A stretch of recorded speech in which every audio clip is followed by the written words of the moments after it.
రాయన్న నియోజకవర్గం సంబంధించిన 12 వార్డులను కూడా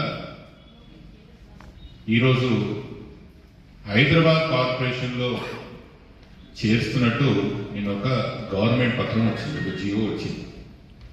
సైబరాబాద్ని ఒక ప్రాంతంగా చేసి, మేడ్చల్ మల్కాజ్గిరిని ఒక కార్పొరేషన్ చేసి, హైదరాబాద్ కార్పొరేషన్ ఒక కార్పొరేషన్ చేస్తూ ఈ కార్పొరేషన్లో సింహభాగమైన రాయన్న నియోజకవర్గాన్ని తీసుకుపోయి హైదరాబాద్ కార్పొరేషన్లో కలుపుతున్నట్టు నిన్న ప్రభుత్వ ఉత్తరాలు అంటే గవర్నమెంట్ జియో ఒకటి బయటికి రావడం జరిగింది.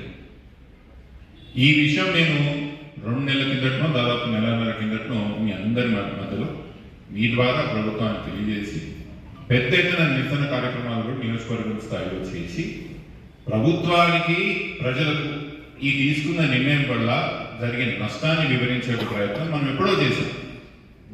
ప్రభుత్వానికి తెలియదనేది ఏం లేదు, ఇక్కడ ఉన్న ప్రజలకి దీని పట్ల స్పష్టత లేదని కూడా లేదు. మనం ముందే దీని గురించి మాట్లాడినాం.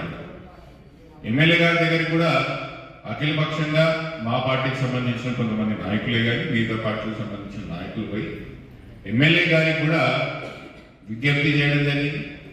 నాకు తెలిసి ఎమ్మెల్యే గారు కూడా ప్రభుత్వానికి ఒక లెటర్ కూడా రాయడం జరిగింది.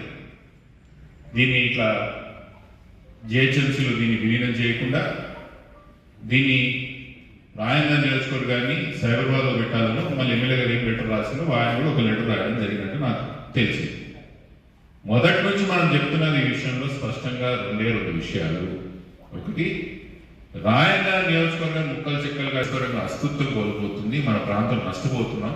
కాంగ్రెస్ పార్టీ వలన హైదరాబాద్ కార్పొరేషన్ లో కాంగ్రెస్ పార్టీకి సంబంధించిన నేరైతాడని మీరు మాకు గ్యారంటీ ఇవ్వగలుగుతారా ముఖ్యమంత్రి గారు అంటున్నాను నేను. స్పష్టంగా కనిపిస్తున్నది ఇది ఎవరి కోసం మీరు ఈ కార్పొరేషన్ చేసినని స్పష్టంగా మాకు కనిపిస్తున్నది. రాజకీయంగా మాకు నష్టం, అభివృద్ధి పరంగా కూడా. ఒకవేళ వాళ్ళకు సంబంధించిన వాళ్ళు మేయర్లు అయితే, ఒక రాజకీయ పార్టీకి సంబంధించిన వాళ్ళు మేయర్లు అయితే పన్నులే కానీ, డెవలప్మెంటే కానీ, నిధులే కానీ, ప్రణాళికలే కానీ ఎటుపోతాయని మనకు తెలియదా? అంటే పన్ను మేము కట్టాలా, ప్రగతి వాళ్ళకు జరగాల, ఆ ప్రాంతం జరగాల. దీన్ని మేము ముమ్మాటికి వ్యతిరేకిస్తున్నాం. పెద్ద ఎత్తున దీన్ని ఎలా అడ్డుకోవాలో, ప్రజలకు ఎలా తీసుకుపోవాలో పెద్ద ఎత్తున ముమ్మాటికి మేము దాన్ని తీసుకుపోతామని తెలియజేస్తున్నాను.